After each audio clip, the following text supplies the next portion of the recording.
नमस्कार, बहुत स्वागत है आप सभी का। मैं हूं आपके साथ चेतन पाठक और आप देख रहे हैं एनएमएफ न्यूज।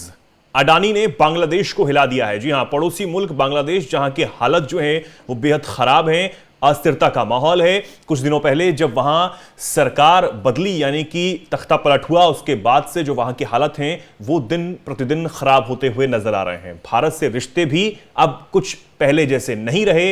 यूनिस जो है वहां के अंतरिम सरकार के प्रधानमंत्री जो हैं वो देखरेख कर रहे हैं, केयरटेकर प्रधानमंत्री हैं, लेकिन उनके सामने कई बड़ी चुनौतियां हैं और एक और बड़ी चुनौती है बिजली का संकट। जी हां, दरअसल काफी बड़ी राशि बकाया होने की वजह से अडानी ने जो बिजली है उसमें कटौती की है, आपूर्ति में कटौती की है, जिसका जो मुख्य वजह है वो भुगतान ना होना है। और ये 31 अक्टूबर से कटौती जो है वो कर दी गई है। बताया जा रहा है कि बांग्लादेश पर अडानी का जो बकाया अब तक का पैसा है वो करीब $850 मिलियन है।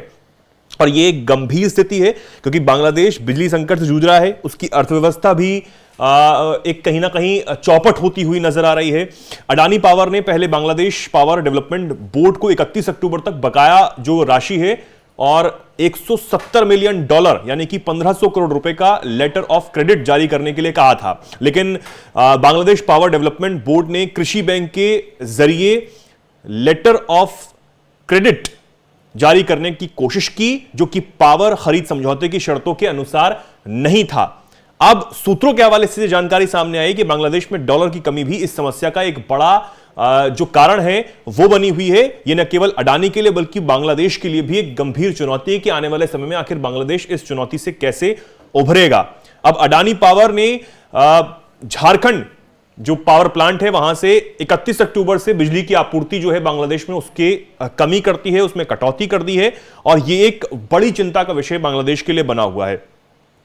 अडानी ने अपनी बिजली की जो आपूर्ति है अगर वो पूरी तरीके से बंद कर दी तो आप सोचिए बांग्लादेश की क्या हालत हो जाएगी। बांग्लादेश की अर्थव्यवस्था जो है वो चौपट हो जाएगी। कई जो पावर प्लांट्स हैं उसके बंद हो जाने से जो वहां का व्यवसाय है वो भी पूरी तरीके से ठप हो जाएगा और एक नेगेटिव इंपैक्ट जो है पूरे देश पर कहीं ना कहीं पड़ता हुआ नजर आएगा। अब अडानी पावर ने बताया है कि उनके एक महीने का बिल करीब 90 से 100 मिलियन डॉलर के आसपास है। वहीं इसके एक साल के अगर रेवेन्यू की अगर हम बात करें तो करीब 1.1 बिलियन डॉलर यानी कि 9000 करोड़ रुपए से ज्यादा का यह पैसा है। और अब देखिए आप कितनी बड़ी चोट जो है वो बांग्लादेश पर पड़ रही है।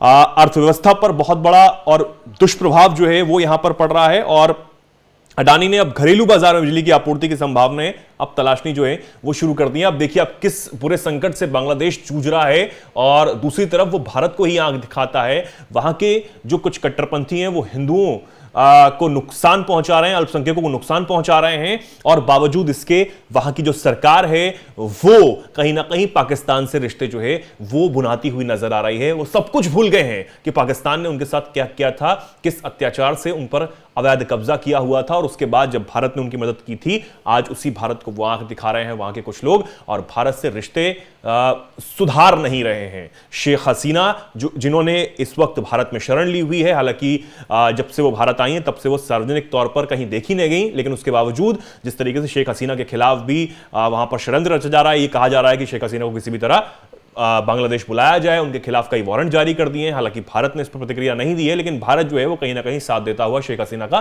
फिलहाल नजर आ रहा है। लेकिन बांग्लादेश अगर रिश्ते भारत से सुधारता है तो भारत क्या मदद कर सकता है ये हम सब जानते हैं। भारत की क्षमता आज क्या है ये सबको पता है, लेकिन उसके पहले जो पहल है अब बांग्लादेश को करनी पड़ेगी, वहां के अंदर सरकार को करनी पड़ेगी कि भारत से जो उसके रिश्ते पिछले कुछ गलत बयानबाजियों की वजह से कहीं ना कहीं खराब हुए वो अगर बचाते हैं तो यह समस्या भी भारत दूर कर सकता है। अब इस पर आप क्या राय रखते हैं, क्या कुछ कहना चाहते हैं? कमेंट सेक्शन आपके लिए खुला हुआ है, उसमें आप जरूर बताएं और देखते रहें एनएमएफ न्यूज।